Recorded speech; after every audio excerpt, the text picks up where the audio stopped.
नमस्कार मेरे सनातनी परिवार, हम हिंदुस्तानी चैनल पर आप सभी का बहुत बहुत स्वागत है। योगेश्वर श्री कृष्ण शरणम मामा। मित्रों, हम सिर्फ और सिर्फ योगेश्वर श्री कृष्ण की ही शरण में रहते हैं और भगवान श्री कृष्ण की ही बातें करते रहते हैं, क्योंकि इस कलिकाल में श्री कृष्ण के अलावा और कौन है जो हमारी रक्षा कर पाए। इसीलिए मित्रों, हमेशा शरण ग्रहण करनी है तो सर्वे सर्वा भगवान श्री कृष्ण की ही शरण ग्रहण करनी चाहिए। हालांकि हम मानते तो सभी को है, लेकिन विश्वास सिर्फ एक पर ही रखना चाहिए, और वो चाहे आपके कोई भी इष्ट हो। आप अपने इष्ट के प्रति दृढ़ विश्वास रखते हैं तो वो अवश्य ही आपकी सहाय करते हैं। जब ये आप संकट में रहते हैं, उस समय अगर आपके इष्ट कोई एक ही है तो वो दौड़ के आते हैं और आपको मुश्किल से बचाते हैं। तो इसीलिए मित्रों, हमेशा अपने इष्ट की उपासना अवश्य करनी चाहिए, चाहे वह शिव हो, विष्णु हो, कृष्ण हो, राम हो, कोई भी रूप हो या मां शक्ति का रूप हो, लेकिन एक को हमेशा पकड़ के रखना चाहिए। ऐसा नहीं कि हम एक दिन एक भगवान की उपासना आराधना करते हैं और आज और किसी दूसरे ने किसी देवता का बखान कर दिया तो हम उनकी शरण में जाए। मित्रों, सभी के पास शक्ति तो है ही, लेकिन हमारा जीवन है ये बहुत ही छोटा है, और ऐसे में अगर हम थोड़े दिन एक प्रभु की कृपा प्राप्त करने के लिए आराधना करते हैं और थोड़े समय बाद हम दूसरे रूप के आराधना करते हैं, तो इसमें हमारी जो आराधना है वो एक उच्च स्तर पर नहीं पहुंच पाता है, क्योंकि हम सबको पता है कि हमारे पास समय बहुत ही कम है, और फिर हम एक संसारी जीव है जो कि अपना मन है वो पूर्ण तरीके से, पूर्ण रूप से भगवान में नहीं लगा पाते हैं। हमारा मानसिक जाप भी बहुत ही कम होता है। इसीलिए मित्रों, जितना भी समय करें, लेकिन अगर हमारे आराध्य एक है तो हम इस संसार को पार कर सकते हैं। मित्रों, हमने कल देखा था कि नंद बाबा को जो निगलने आया था वो, मित्रों यहाँ पे एक बात बताना चाहते हैं कि श्रीमद् भागवत में अजगर बताया है, और एक दूसरा पुस्तक जो हम पढ़ रहे हैं, हम इसका अध्ययन कर रहे हैं, उसमें सांप बताया गया है।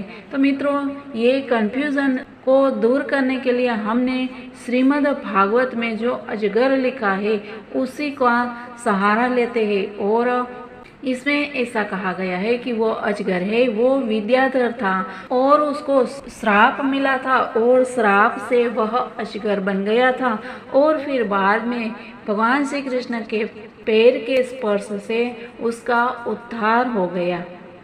आज हम जानेंगे और हमारे भगवान योगेश्वर श्री कृष्ण ने क्या क्या कार्य किए, आज हम बात जानने वाले हैं। तो इसके लिए मित्रों, अगर आप इस चैनल पर नए हैं तो हम हिंदुस्तानी चैनल को सब्सक्राइब कर दीजिए, साथ में बाजू वाले बेल आइकन को भी प्रेस कर दीजिएगा, और वीडियो पसंद आता है तो लाइक और शेयर भी कर दीजिएगा।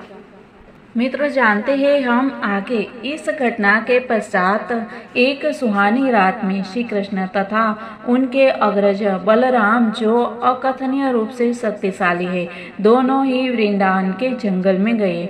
उनके साथ व्रजांगनाएं भी थी और वहां वे परस्पर मंगल मनाने लगे। व्रजांगनाएं सुंदर वस्त्रों से आभूषित थी, वे फूलों से सज थी। आकाश में चंद्रमा चमक रहा था और उसके चारों ओर तारे टिमटिमाते थे।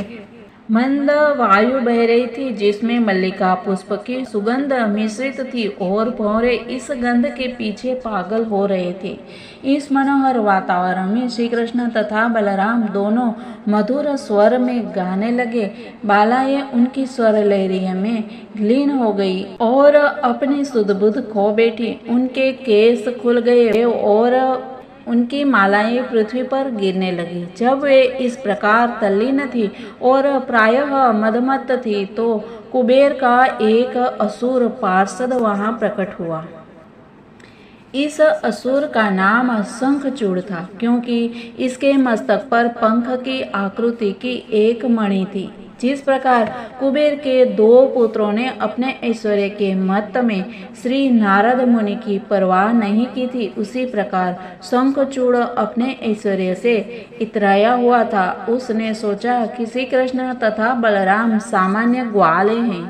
सामान्यतया भौतिक जगत में धनवान व्यक्ति सोचता है कि भोग उसे ही करना चाहिए। शंखचूड़ भी यही सोच रहा था, क्योंकि वह कुबेर के धनाढ़ परिवार से था। उसने उन पर आक्रमण करने का निश्चय किया। वह श्री कृष्ण, बलराम तथा व्रजांगनाओं के समक्ष प्रकट हुआ और उन सुंदर लड़कियों को उत्तर की ओर ले चला। श्री कृष्ण तथा बलराम के होते हुए वह उन पर इस प्रकार रोब जमा रहा था, मानो वह उनका स्वामी हो।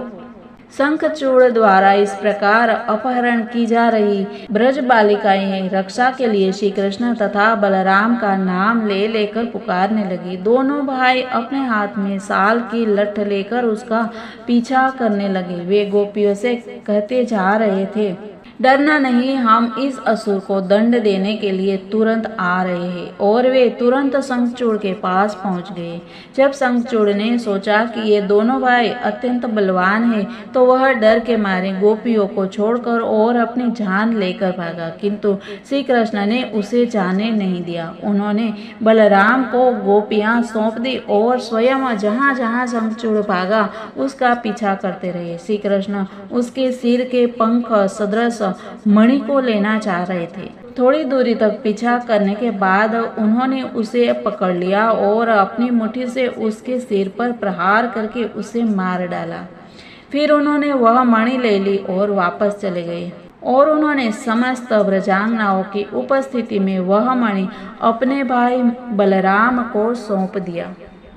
इस प्रकार गोपियां भगवान श्री कृष्ण को इतना प्यार करती थी कि जब भगवान श्री कृष्ण दिन में गायों को चराने के लिए जाते थे तो वह बहुत ही मुश्किल से दिन बिताती थी, और जैसे ही प्रभु घर को लौटते थे तो वह उनको देख के प्रसन्न हो जाती थी और सारे ग्वाल, व्रजांगनाएं, गोपिकाएं, नंद बाबा और यशोदा माता सब प्रसन्न हो जाते थे जब श्री कृष्ण को देखते थे, और इस प्रकार दिन बीतते थे। इस प्रकार गोपियां आपस में जो बात करती है उसको श्रीमद् भागवत में युगल गीत कहा गया है। परंतु मित्रों, ऐसा कहा जाता है कि जो खुशियां हैं वो ज़्यादा दिन नहीं रहती है। अब इस व्रज में क्या होने वाला है वो मित्रों हम बताएंगे कल तक, और इसके लिए आपको इंतज़ार करना पड़ेगा। मित्रों, कल क्या होने वाला है, क्या कुछ बड़ा बदलाव आने वाला है, वो सब हम बात करेंगे कल की बातों में। तब तक के लिए सबको जय हिंद, वंदे मातरम, भारत माता की जय।